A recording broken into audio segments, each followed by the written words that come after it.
Hey, what's going on, everybody? Welcome back to an all-new episode of TAETRO Talks. Happy Tuesday, whether it's Tuesday morning like it is for me or Tuesday afternoon, wherever you are in the world. Maybe for some of you, it's even Wednesday already. I don't really know how this whole time zone situation works. But hey, welcome, everybody. I see some folks in the chat already. Thank you for tuning in today. We have a really cool guest. Can't wait to get into the interview. It's been a while since we did an interview. We've been doing call-in shows the past few weeks. So this should be a nice, fresh change of pace to hear from a artist, somebody who's been working in the industry as a producer, as a Ableton Push aficionado, I would say. But we'll get into that in a moment. Let's do some housekeeping off the top, first of all. Well, I'll say hello to everybody who's in chat first. Enigmatic Onion, first of all, shout out to all the members. What's going on? Jamie89, thank you for the kind words. Thank you. I'm glad you guys enjoyed the video that went up today, the live performance. That was a lot of fun to shoot. SDK, what's up? Maya and Max Music, hello. Mom and Dad are in the chat, of course. Kalana, what's going on? Ravi Sankar, what's up? 72Y, Orbit is here. Ro is here. Mr. Nobody, what's up? Misha, what's going on? What camera am I filming with right now? Lumix GH5, thanks for asking. We could throw some background music on. It doesn't have to be so quiet. But hey, thank you all for tuning in today. If you all did watch the video that went up today, thank you. It's a live performance. If you haven't watched it yet, you should check that out. What am I here to tell you? Well, first of all, we're brought to you by 343 Labs, which is an electronic music school in New York, Berlin, and online. So we got all of our course selection online, as well as, as things start to go back to normal, we might even be able to do some in-person classes. I know we're especially looking towards the summer for the full immersive classes. If you are able to travel or do some in-person classes, something to think about. We are live pretty much every single day on 343 TV. That's over at youtube.com/343labs. So if you're watching over there, hello, thank you. If you're watching here on my channel, please open a new tab, youtube.com/343labs, and click subscribe. Subscribe to that channel as well, because we're on our road to 10,000 subscribers. Very, very close there. And there's lots of other shows that happen on that channel that are not just me, but are a lot of other great Ableton-Certified trainers, people who have touring experience, beat portraiting producers, all kinds of great educators on there teaching different things about music production every single day. So head over there, make sure you subscribe. The other thing that I will say, and it doesn't seem like Restreambot is in the chat. So Thomas from 343 Labs, just to give you a heads up on that. But I'm monitoring my chat on my channel. And Thomas is going to be dropping a link to the 343 Labs beat battle that's happening on Thursday. Or not, it's not happening on Thursday, but the deadline is Thursday to enter. So if you are interested in entering a beat battle, somebody from 343 Labs will be in the chat dropping a link so that you can enter that. So you still have a few days if you are interested. And it's sponsored by Arturia, so that's cool. Some Arturia prizes involved. Yes, Maya and Max Music says it's the truth that TAETRO is a MIDI controller freak. That's true. Maya and Max, yes. Hey, what's going on, Jared? Thank you for joining. Dento in the house. What's up? Okay, so I guess we should start to get into the interview because we're already 5 minutes in. Hello, Spinning Orange. Hello. As usual, if you have questions for the guest or questions that pop up along the way, if they're relevant to the conversation, I'll do my best to weave them in. So please, along with the conversation in the interview today, drop them in the chat. And I'll be keeping an eye on that as well as trying to do the interview at the same time. But today we have a great guest that I mentioned before, beat producer, epic push performer. I first became aware of his work in 2015 when Ableton did a profile on him and was kind of blown away by his work and what he does. So without further ado, I want to go ahead and cut to a quick clip so you can check out our guest, JNTHN Stein. Check him out.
Jonathan Stein, welcome to the show.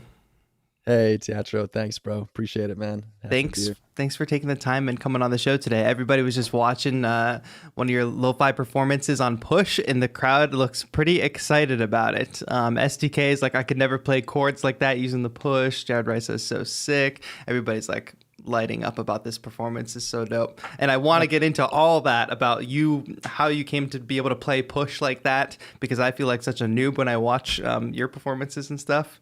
But that's later. For now, let's do like a quick intro. Like maybe you do a lot of things, like you're a performer, you're a producer, you have an artist project, a new artist project coming out. I want to know, like, how do you define what you do when people ask you, like, hey, what do you do? Like, what do you tell them?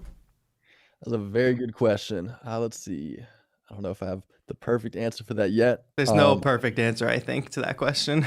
Okay, that's good to know we're on the same page there. I consider myself a very eclectic artist. I've always been into a lot of different things, even just as a musician, being into a lot of different styles. When I grew up, I was into jazz and classical music, and later somebody gave me a cracked copy Ableton 8 and started getting into beat making. Nice. And I've I'm learning I've learned a bunch of instruments. My first instrument was clarinet, and then I started learning bass and guitar, and later Push fell into my lap and I started getting into that.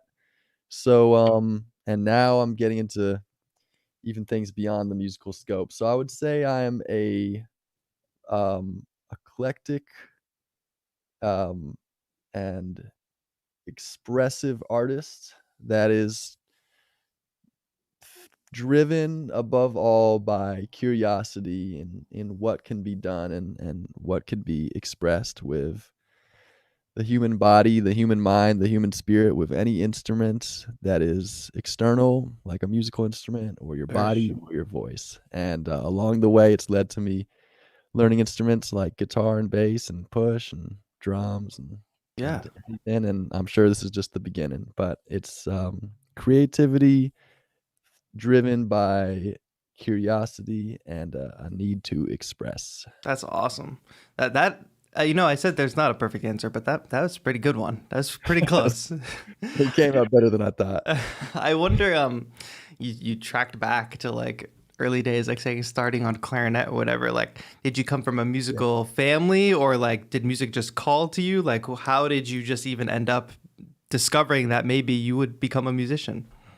Yeah, well, I'm very blessed to have a very artistic family. My mom is a visual artist. She paints, she makes quilts, pottery, draws, plays piano really well too. And my dad is a musician too.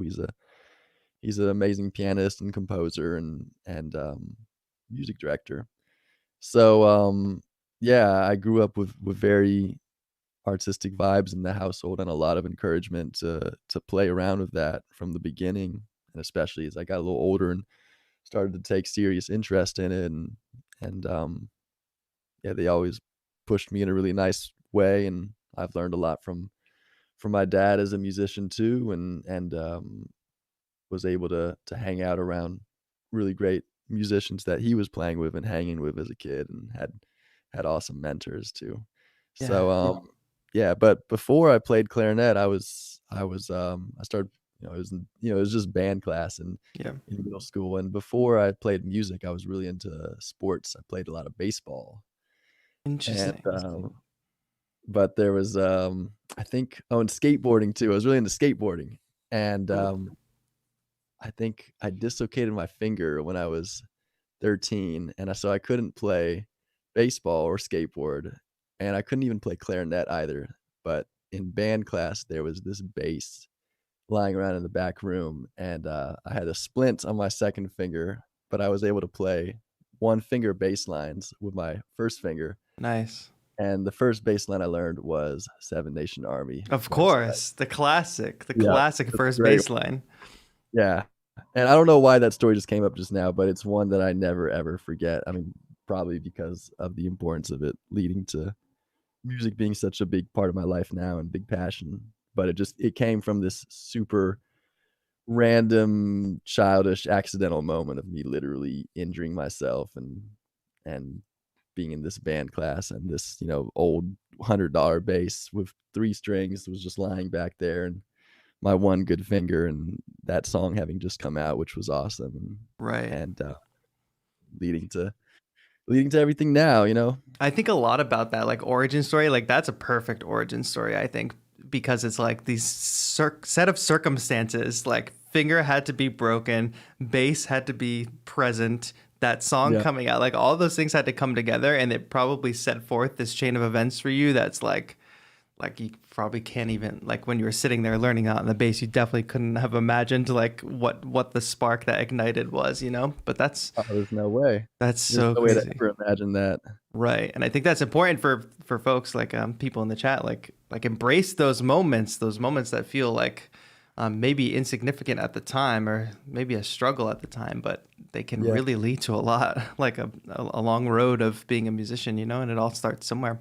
yes. That's epic. So like I feel like being from a musical family can go one of two ways. Like it can be like a supportive, like you have access to the resources and the people, like you said, Yeah, or it can be like a little bit of pressure because it's like they know what's standard. Like I don't come from like my parents are not musicians, yeah, so they couldn't pressure me the same way like I could imagine like if I had a musician like parent that knows, you know, oh you should yeah. be practicing like for 3 hours a day, like whatever, that kind of thing. So like was it ever a tough time with that, or were they like pretty chill about it? Like were they good letting you kind of go your own way?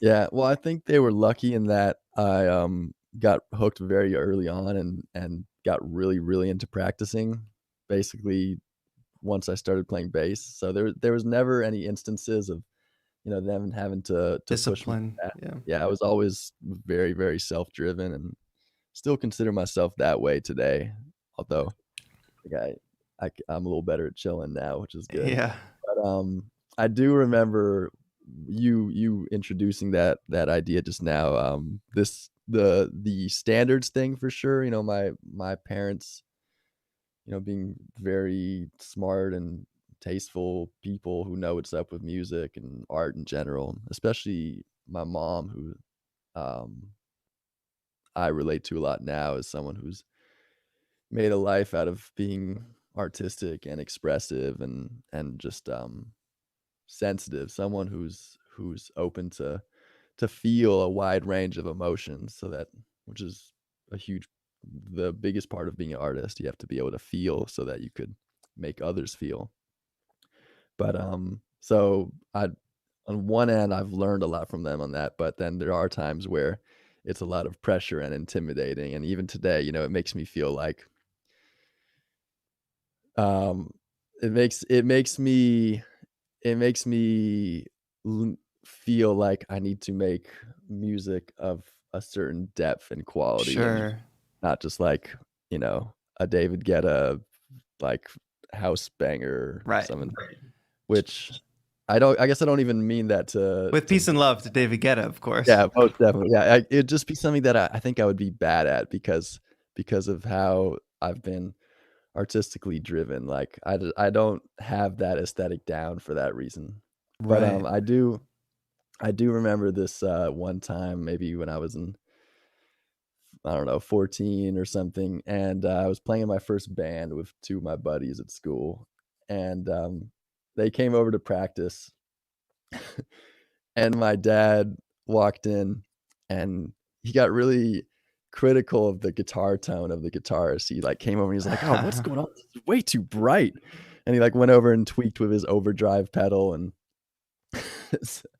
and then it was probably super weird, I was too young at the time, but later after he left, he basically said like, "Oh, you need to be playing with better musicians, you need to Right. be playing at a higher level," and it was this wake up moment where, something at the time which just seemed like really just me hanging out with my friends to, oh, I've I have, You have a standard to uphold a in this standard to family. uphold. Yeah, Yeah. and I know the intention of it was you have a responsibility to yourself, and your talent and your love for what you do to surround yourself with like-minded people and people that are on the level, Right. and, But I at some think level, you just want to chill with your friends too, you but then know? there's that too, Yeah. dude. Yeah, and now, now that I'm older and, I have I guess I've done the work to be able to work with great artists and fulfill that, now I feel like I have a lot more privilege and liberty to do a little bit of both, Yeah, of because course. I get to just hang out with the people I wanna hang out with and not take things so seriously and Totally. kinda go back to just, playing in dumb bands with your friends, but and also just have moments where you make, you make the type of art that you want, and I Exactly. think I think ideally that's the spot we all wanna get to, we don't wanna take ourselves too seriously or, Totally. Like uh sometimes it's just an outlet, and then sometimes it's like creative expression. You're actually forming the art that you, like you said, the art that you want to make. And sometimes it's a Venn diagram. Sometimes it's in between those things, but Yeah, it can exist in either space or both at the same time. yeah. Yeah, I think it's good to be comfortable with both, and I don't know, I think at the end, yeah, my parents did a great job with that because, like, they were just super encouraging and made a great space for me and showed me what's up, introduced me to a lot of music and, yeah, um, that's the great. rest, like, I just took it from there. Yeah, so speaking of taking it from there, so like it sounds like you have that very, traditional background, like bass, clarinet, like playing in bands and stuff, musical family. Like, are you at this time when you're like a teenager and beyond, like are you noticing production on records? Like, are you getting into any kind of music production at all? Or like when does that spark ignite? Yeah, the first time I got into production, I was 20. It was after my 2nd year at music school.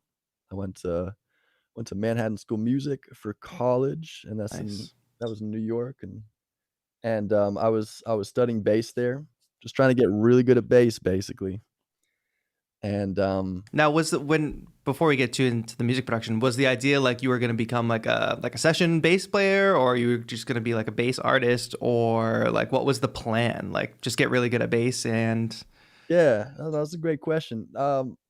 I knew the plan was gonna be a lot looser than what I had, what the focus point was, 'cause I already knew I was, pretty out there and into a lot of different things, but at the time, I was studying classical bass, and I was kinda lining myself up to get some sorta orchestra job. wow, Yeah, which is crazy, crazy to think about now, 'cause I've just taken such a detour from that in for every sure, sense, yeah, and have gone so, so far away from the insanely, structural, rigid hierarchy of the orchestral world, yeah, where I mean, well, on the trade-off is, all nothing but respect to that scene and definitely to the music, which is a big inspiration to me to this day.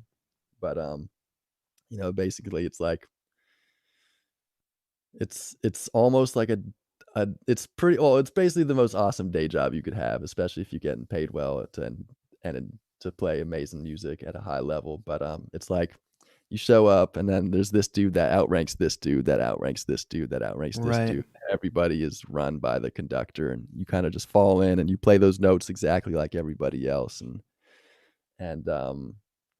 so there's an amazing skill and selflessness to it, but as someone who pretty much from the beginning, when I started playing bass even, was really into, improvisation and composition and yeah, the more, I guess, left brain creative side, I think I always knew in the back of my mind that wasn't really gonna work out, totally, but, it was just a curiosity I had and, just a challenge I wanted to take on to see if I could do it and also just learn more about making the bass sound good, yeah, because that's like, really pushing that to, uh to its highest possibility, playing with the bow and being expressive with every single note, and, you're playing this giant thing that's, like, bigger than you, and it's a very physical instrument that requires, full body movements and is very, an very extension of yourself at a certain point, yeah, yeah, definitely.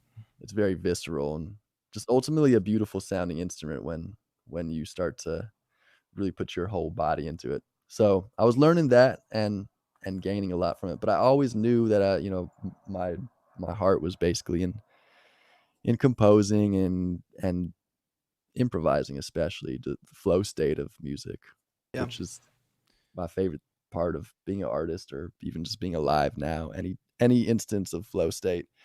But so I guess all that leading up to sophomore year at music school, hanging out with other dope musicians, dudes that are practicing a lot, doing their thing.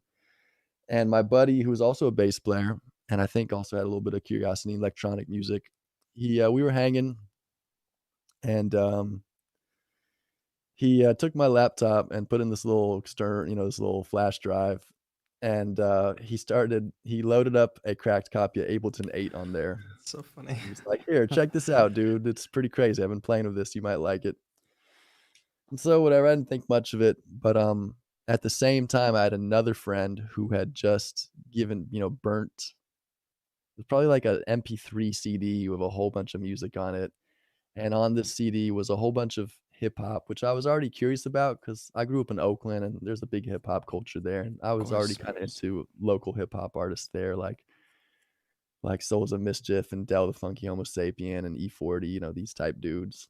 And but this friend, his name was Toby, he gave me, tons and tons of albums of Jay Dilla and Dwelle and Tribe Called Quest and D'Angelo and De La Soul and Erykah Badu and all this music that I was basically destined to like, coming from a jazz music background and That's hip what I was hop. gonna say. Like that seems like it was the perfect collection of music for you to get at that point in time because it Yeah, dude. fused these two worlds, like one world that maybe is semi new to you and one world that you had been like fully immersed in. Like that sounds like a perfect collection of music for somebody that was where you were at that time. Yeah. That's another, yeah, especially talking about it now, it's another one of those super, consequentially casual but very serendipitous moments, kind of like that Broken Finger, White Stripes moment where, I mean, this kid, I haven't talked to him in years, but at the time, that random act of him passing me this burnt CD had a big, big impact on my life as a whole. So Amazing. I got really into that music, and um, especially Jay Dilla, actually, but all of them really. And for the first time ever, I started paying attention to production, and I mean, just even having a basic fundamental awareness of it being a thing, not taking for granted the fact that there's okay, I mean, it's not just musicians recording themselves and layering. I mean, there's a tremendous amount of art and new nuance to that, and somebody's doing that, the way that you're playing the bass, somebody designed that record, and it seems so obvious now, especially now that producing is such a huge part of music making culture now, but at the time it wasn't, and definitely not for me, a kid that really likes jazz and classical music. It's not stuff you think about.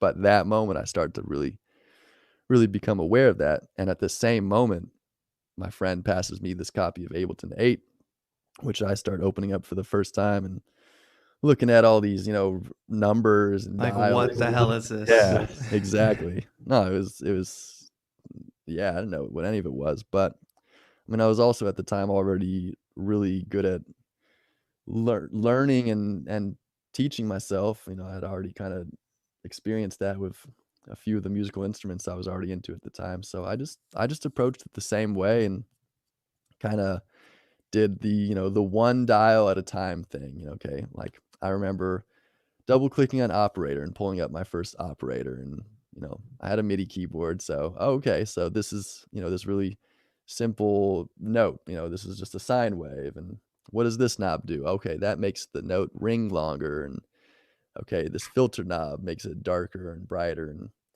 you just go one knob at a time. You turn the knob all the way down to see what that extreme range does, and then you turn the knob all the way up and you see what that extreme does, and then you go halfway in between, and you kinda Absolutely.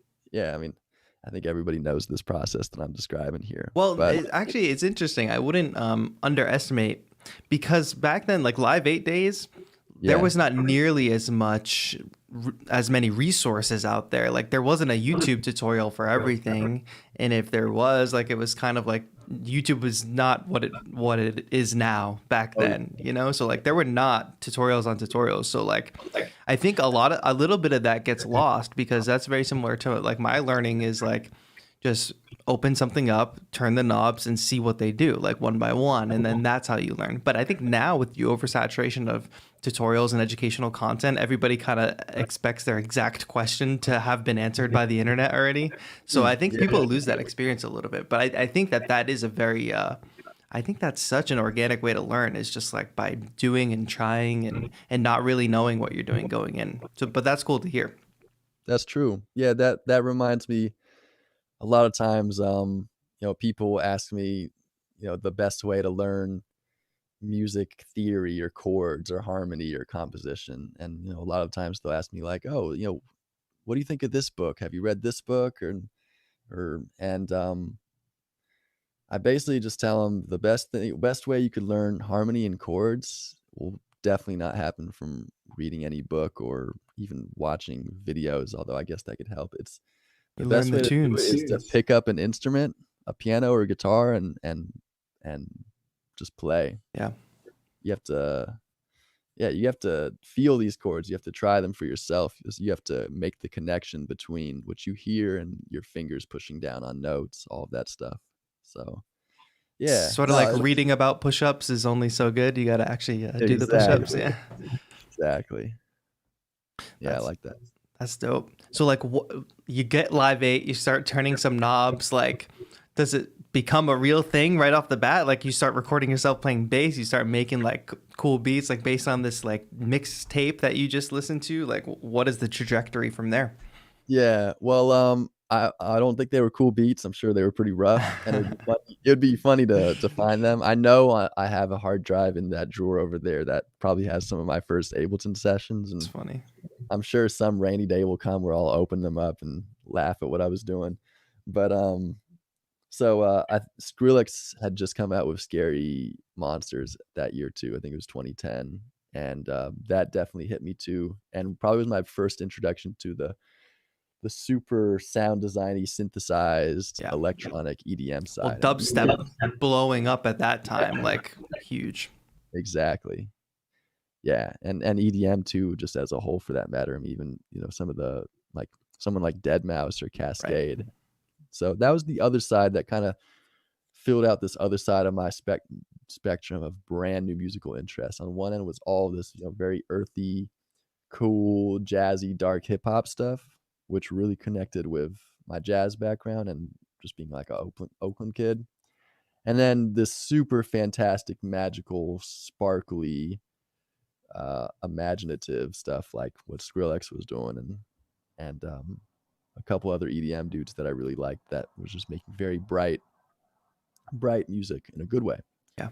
So I remember the first beats I was trying to make or even songs because I tried some songwriting too, were leaning into both of those. I was really obsessed with trying to make, you know, probably everyone's, but trying to make the best dubstep wub, like Totally. hours just, drawing in the overtones and the operator and, like automating the LFO rate and just trying to trying to even come close to what Skrillex was doing at the time and not at all remotely getting close to it, but, learning a lot about synthesis through it, and, I mean, I definitely remember nights where, on one end, I'm supposed to be at school and showing up to rehearsals and practicing for, rep classes and for my private lessons, but then I was also just so obsessed with Ableton because it was just super exciting brand new frontier and somehow had the foresight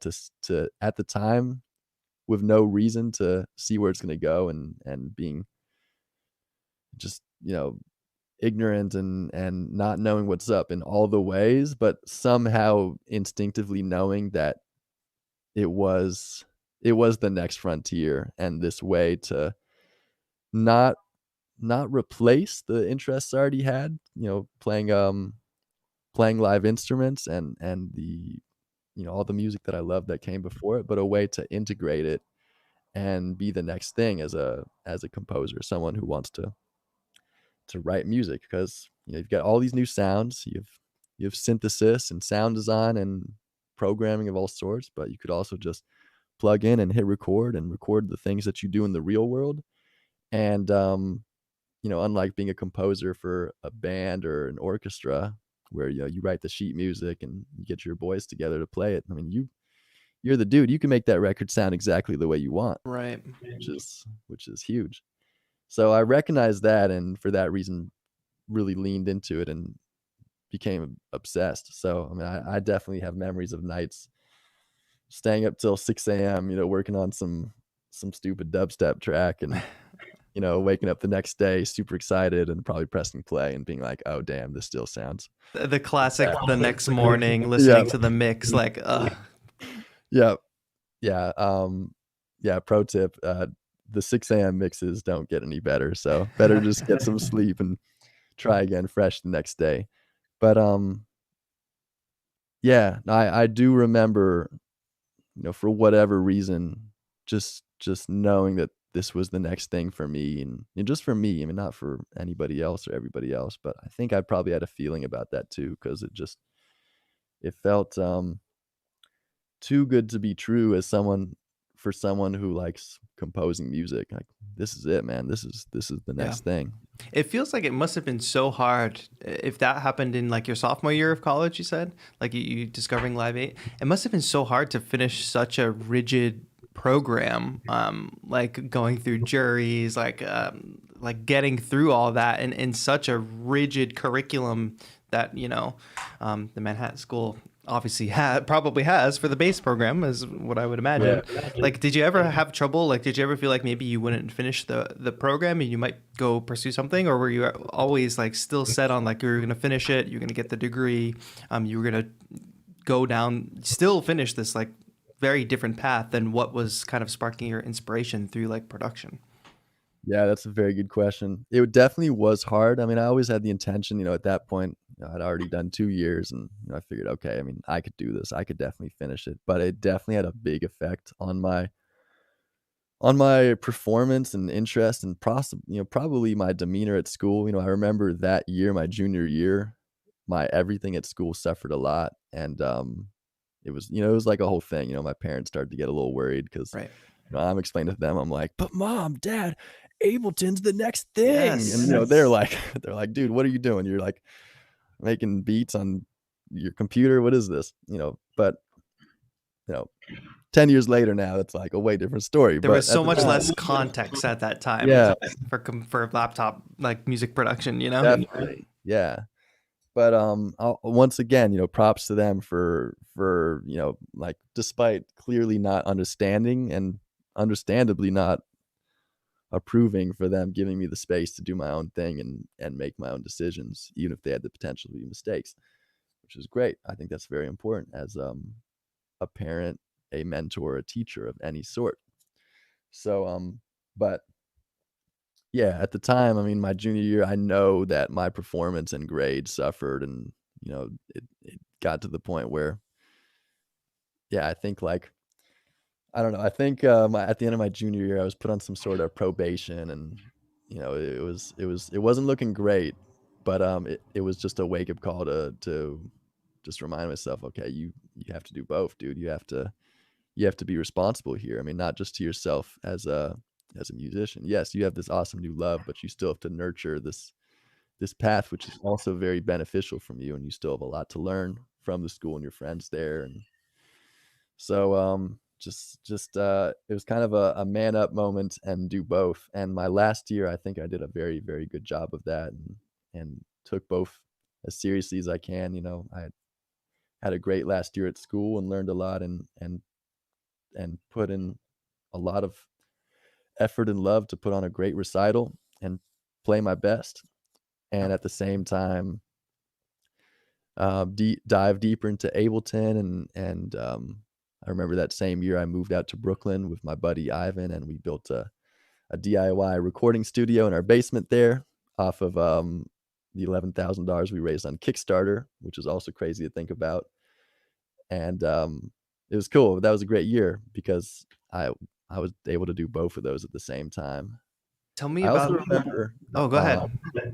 Yeah, I mean, I also remember when this first happened, going back before that year to, I guess, age 20, going on 21, and first getting into Ableton after my friend gave me that copy. I don't even think he expected me to get into it the way I did, to where it would start to become my main focus. And I do remember, there was,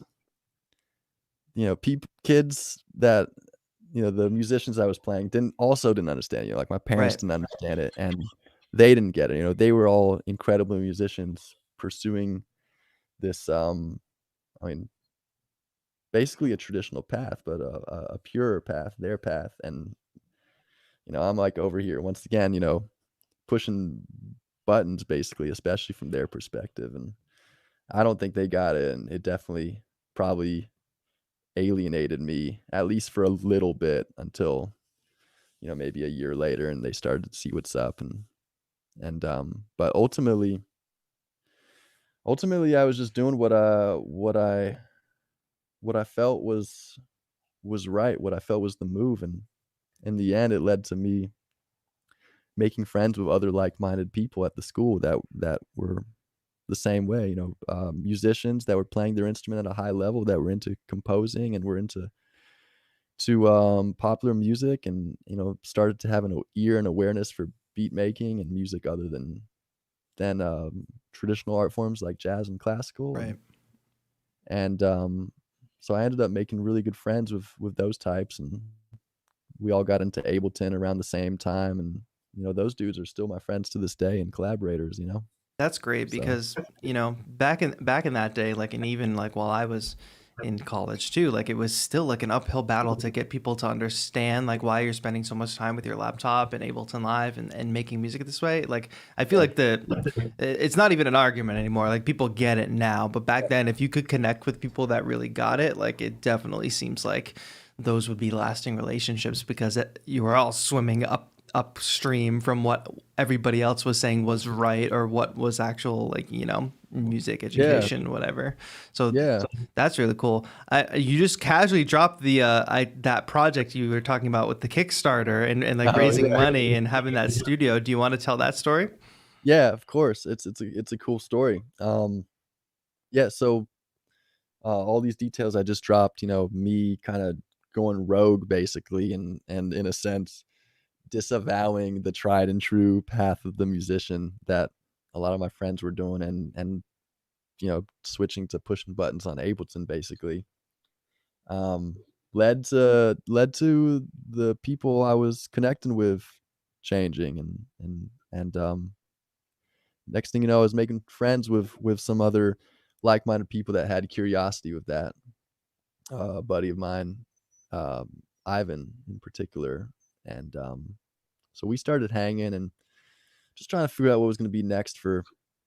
I mean, I don't even think we had the scope to know what's next for music, but just about us in terms of just being dudes that like to make music and, wanna have a good hustle so we could do it, we could live Yeah. and live well. So, Ivan is, Ivan had a great mind for, uh for business basically. And, we came up with this idea of, okay, so I was living in Harlem at the time, and I just bought my first 8-channel interface. It was the PreSonus one, and I had a couple mics already, and I was just starting to mess around with some live small band recordings just for fun. And I lived with a bunch of musicians, so we had a little baby grand or a upright piano down there in our basement, and drums because one of the roommates was a drummer. And I played bass, and, there was a lot going on there. So I started just inviting musicians over and just recording kind of just casual live small jazz sessions with a couple musicians. And it was cool. I'm sure they didn't sound that great, but it was the beginnings of me learning how to work with live instruments, which I love doing now. And Ivan came over and saw that and was into it, or maybe we did a recording together. And so we came up with this idea. Okay, so we're at a music school with tons of great musicians, and they're all about to graduate. And their next thing is going to be, making recordings and demos, whether it's for their personal projects or, for, all the tons and tons of auditions and programs you could apply for. So let's be those dudes. Let's just record all of them, you know? Nice. And so we started to really lean into that idea, and eventually it expanded to more than just the recording. It expanded to, you know, like let's get some DSLRs and, you know, do videos and take pictures too, and let's get good at producing and mixing and mastering and all that stuff, and just be the production house That's for dope. all That's the. ambitious though. It was very ambitious, yeah, but it's all good because, you know, we were like 22 and didn't know anything about anything, so you just have tons of swag through thinking that way. Yeah, of course.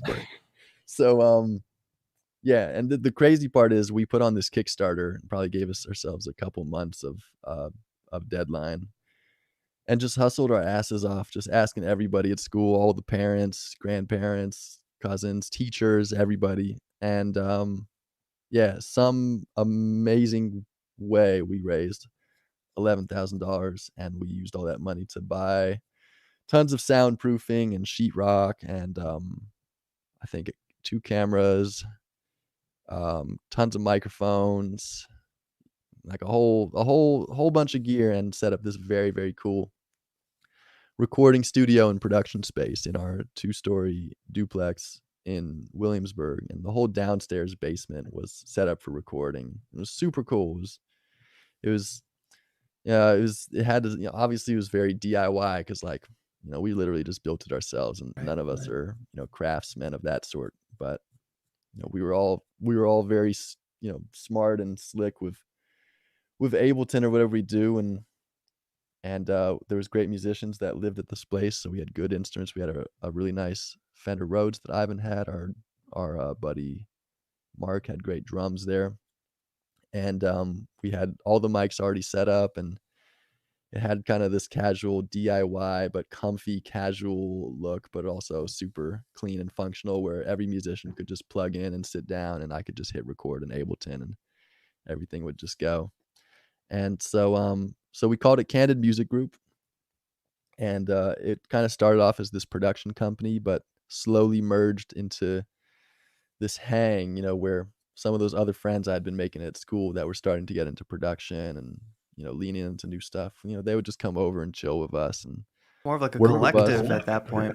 Exactly. Yeah. It started to become a collective. And those next 5 years of me living out in Brooklyn became a big part of my life. And my, I mean, my label essentially, you know, it really was a collective, and it was just a great space for this meetup of, you know, this workspace where, I mean, literally I paid my bills with for the next 5 years just out of this basement, and this money we got to buy some gear, and, you know, the skills I was learning on the job, literally, with Paid training. Ableton.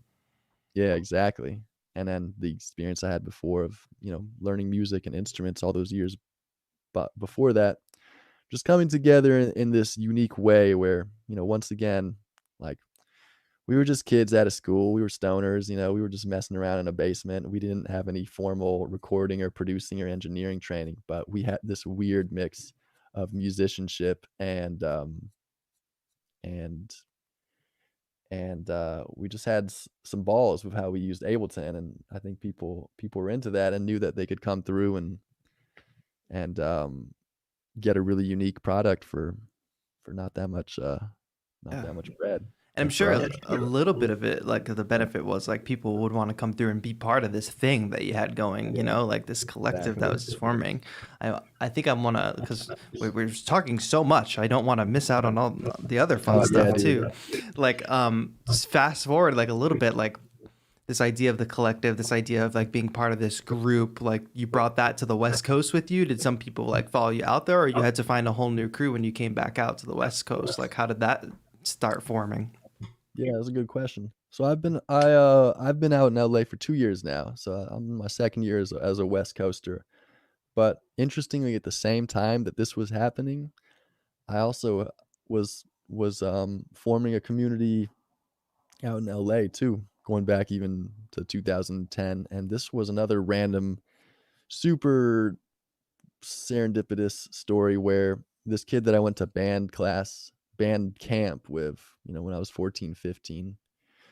Many years go by, we lose touch. We haven't talked to each other in 7, 8 years. And I had just gotten into beat making production, and I put up a whole bunch of music on Bandcamp. And this kid, his name's Mike. He probably saw that I put these records out on Facebook and listened to them and liked them. And he messaged me and said, "Hey dude, I love the music you're making. Me and my buddies out in LA just started getting into Ableton and beat making too. We should catch up."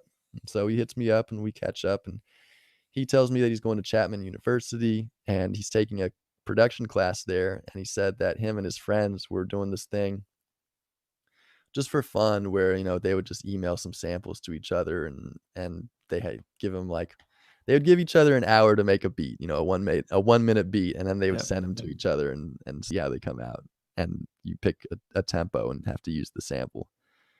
And he said, "Yeah, we started doing this every week, and now you have the whole week to make the beat, and it's just kind of fun. Let me know if you want in." So I said, "Yeah, let's do it." So he sent me the sample and the tempo, and I made a beat, in an hour or two, and sent it to him. And I think that Tuesday they posted on the YouTube channel, and this was the beginning of a collective that I was part of for many years called Team Supreme. Yeah. And it was really cool. It was basically just a bunch of kids, a bunch of cool producers, all different styles, super eclectic, all into different things. And every week a sample would get sent around and a tempo was assigned, and you just did your thing. And it was really great practice for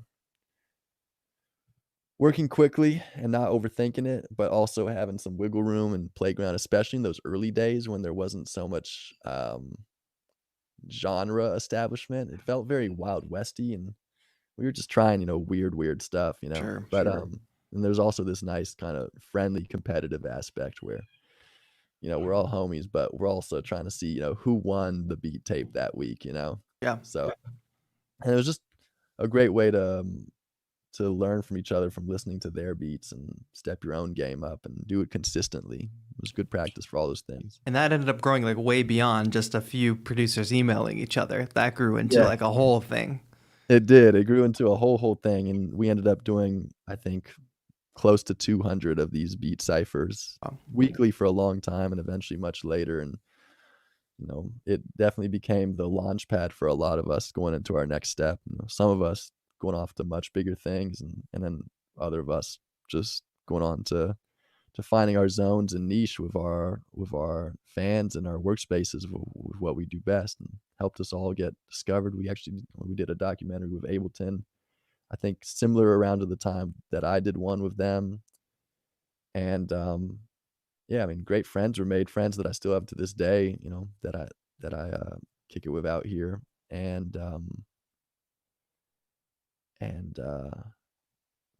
I think that's probably the most important bit of that. Once again, it's one of those stories where, like, going back to those homies I met at school, some of them I don't talk to more, and some of them I think I'll be friends with for life.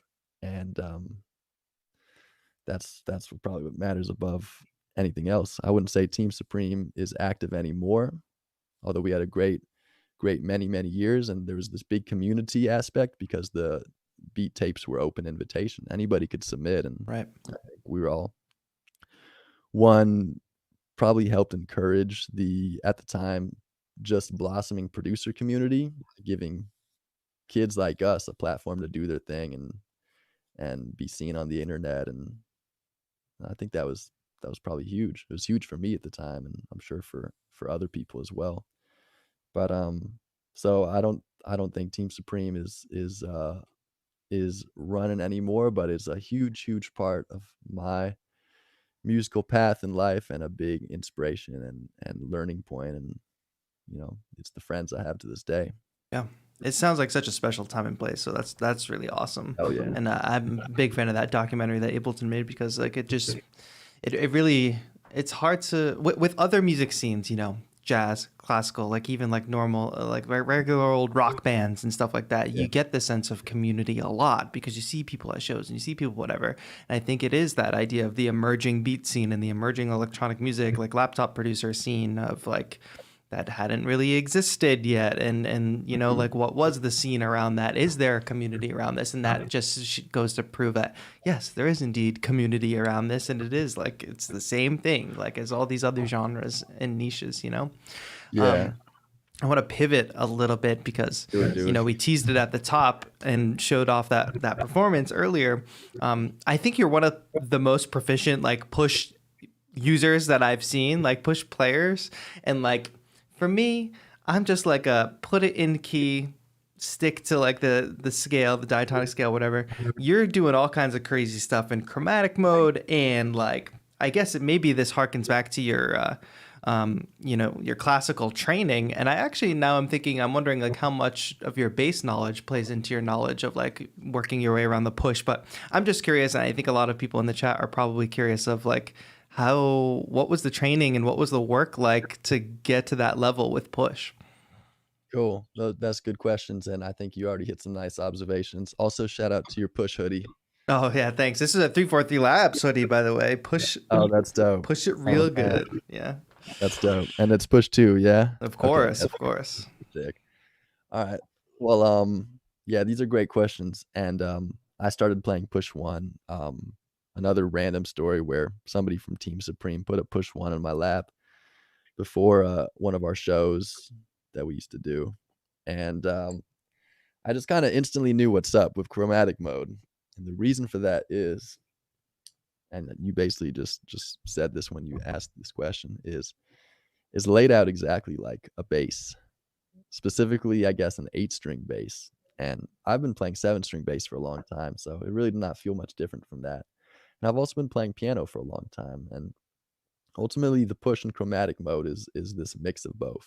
Mostly it's basically exactly like playing a bass or 8-string guitar, but instead of this, playing with, I guess, 2 hands, it's laid down flat on your lap and you're playing with the one finger to a note style of a piano. Yeah. So another one of these weird, I guess it's that same thing. It's totally random that Ableton came out with this instrument that just so happened to have this feature that acted like a new type of keyboard that, they probably borrowed from Roger Lyn's Linsterman, and but then it also happened to be exactly the way that I already thought about musical notes in my head just from being a bass player for, at the time, probably already, 10-ish years.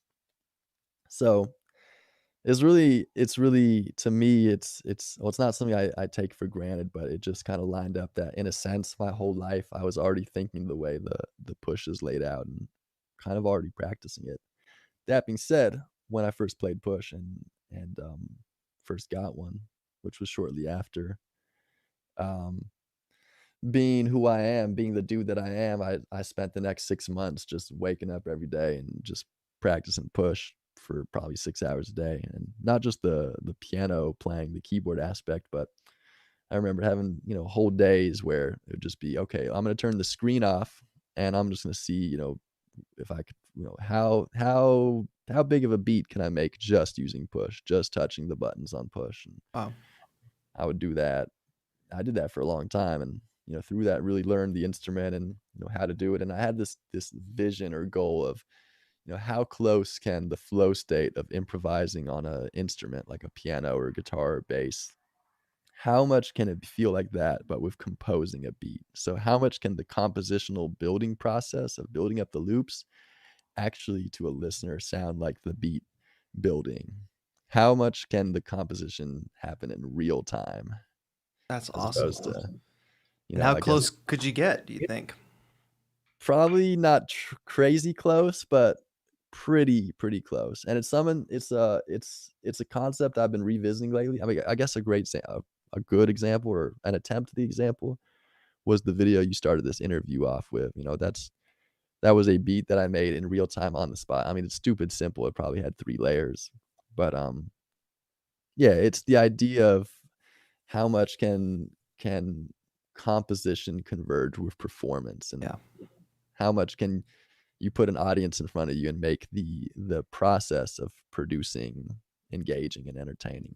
And Sure. something I've been getting back into now because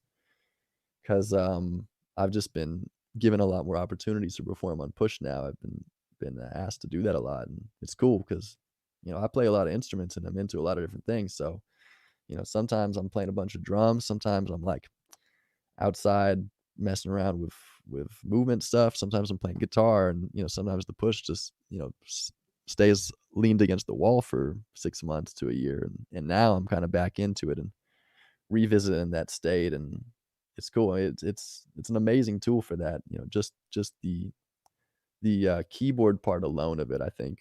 Well, I already see it really picking up in the obviously the Ableton community, but it's really this amazing bridge, especially for musicians coming from guitar or bass or piano to see music in a new way in in this specifically shape-based way, because it's really just about finding and seeing shapes, these little Tetris blocks on the 8x8 grid, and each Yeah. one of these shapes is a different sound, a different melody, a different chord, and every interval has its own shape.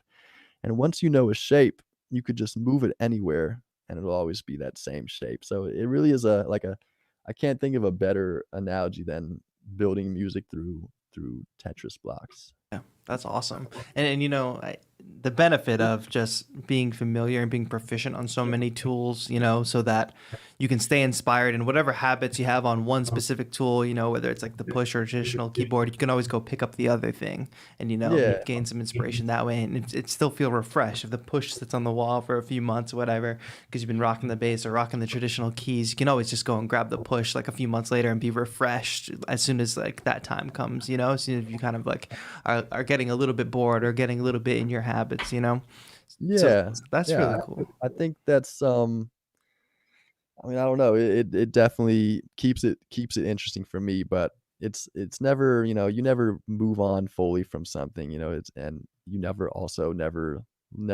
lose what you worked on with that. And I think it's good to diversify and learn new things, especially if you're looking to go back to that state of the beginning of a learning curve where you're basically a beginner and you're just absorbing tons of information and skills, and that's the favorite part for me. I usually choose to learn new skills over trying to get super masterful at one thing, and I recommend that to Totally. anybody who's looking to change it up and find new inspiration. Yeah, adding more and more to your rotation. It's worth saying, everybody in chat, looks like people are enjoying the interview. So thank you all for tuning in and watching. I've got a link to Jonathan's YouTube channel in the description. So please check that out. Give him a subscribe. There's more performances and instructional stuff where that came from. And if you have any final questions, throw them in chat now. We'll see if we can get them out rapid fire if they make sense with the conversation. But you have a new artist project. Yeah. You want to tell me about So that? yeah, of course, man.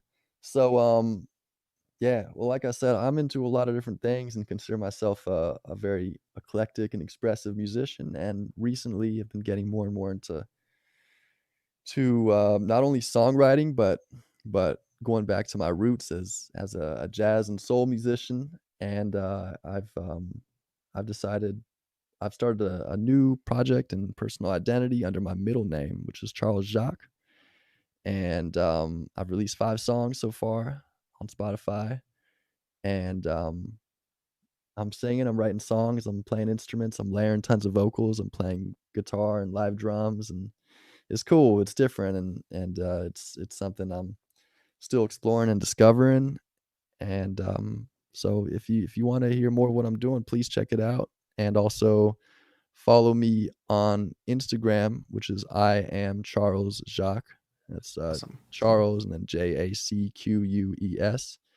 And I'm definitely posting my music on there and also doing tons of short push-based videos and little live beats and basically the stuff we're talking about. I'm messing around on there. So yeah, if you're curious about any of that, please check it out. That's great. I'm curious about what led you to want to do a different, artist name, just a different identity, a different artist project. Like what's the thinking behind that?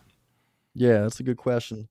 Well, it's someone that was always advised to me. It was advice I received a lot from other producers and musicians I respect a lot, and some of which had the same path of they're really into they're really into making hard trap, but then they also like making, very, very jazzy soul. And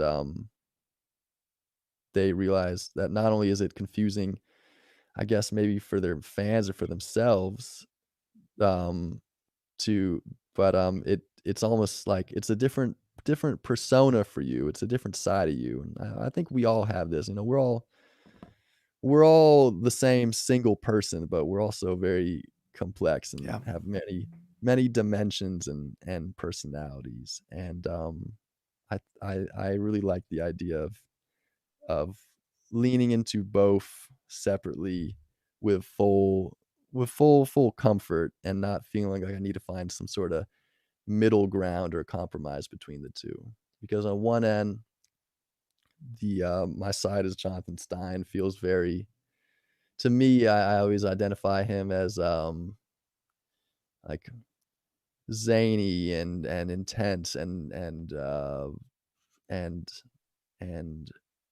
wild and trippy and playful, and Charles Jacques is more more sensual and warm and earthy, and it's been a nice way for me to place the full palette and range of me as an emotional person and an artist from left to right. Yeah. And yeah, it's been fun and liberating to be able to lean into both. And also, I mean, changing your identity, it's it changes the way you feel. I feel like, actors go through this a lot, and I don't know anything or much about acting, but you create these characters, and you want to immerse into it. It's not just changing the way you talk or changing or playing expressively with how you sing or play an instrument. It's how you dress, it's how you carry yourself, it's how you walk, it's the name that you identify and the phonetic sounds of that name that make you feel a certain way. And I mean, ultimately, we're making all this stuff up, although Charles Jacques is my real middle name. But we're just making this up as we go. We're trying to. That's kind of what it is to be an artist. We're just making stuff up out of thin air. We're creating through the raw willpower of imagination. And so just run with it, have fun with it, and don't hold back, and take it in any direction that you want that brings you the most joy and and makes you the happiest. Perfect words to end on. Hey, but you're going to be on 343 TV tomorrow, right? Yes, sir. Awesome. What's the show about tomorrow? Yeah, it's definitely gonna be along the lines of what we were getting into. It's gonna be simple. I'm gonna have the push set up, and I'm gonna start from scratch with nothing loaded up, and I'm just gonna make a beat on push, and we'll see where it goes. Awesome. You all should tune into that, youtube.com/343labs. That'll be live tomorrow at the same time as this show. And we're live pretty much every single day with all different shows. So Jonathan's going to be on tomorrow. Abe Duque does the news and does different electronic music interviews, stuff on Fridays. John Selway's Techno Saturdays is always a good time. So make sure you're subscribed over there.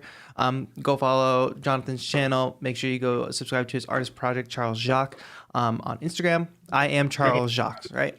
Mm-hmm. Perfect. Go give a follow to all those things. And don't forget that the 343 Labs Beat Battle is happening and entries are due on Thursday. You can find more info on the 343 Labs YouTube channel or the website, or if the Discord, if you're not in there yet. That's going to be it. Jonathan, thank you so much. Very motivating interview, very inspiring. I think people in the chat, it seems like folks are able to take a lot. Mystic Moth says, thanks for the insightful interview. So it seems like people are taking a lot from this. Thank you for taking the time and having this conversation. It was great to hear your experience. Thanks so much for having me, Nick, and it's my pleasure to hang and talk with y'all. Thanks, everybody. For sure. All right, everybody. This has been TAETRO with TAETRO Talks. We're here every Tuesday, 10 a.m. PST. Make sure you tune in next week for another interview. Have a good one. That's going to be it.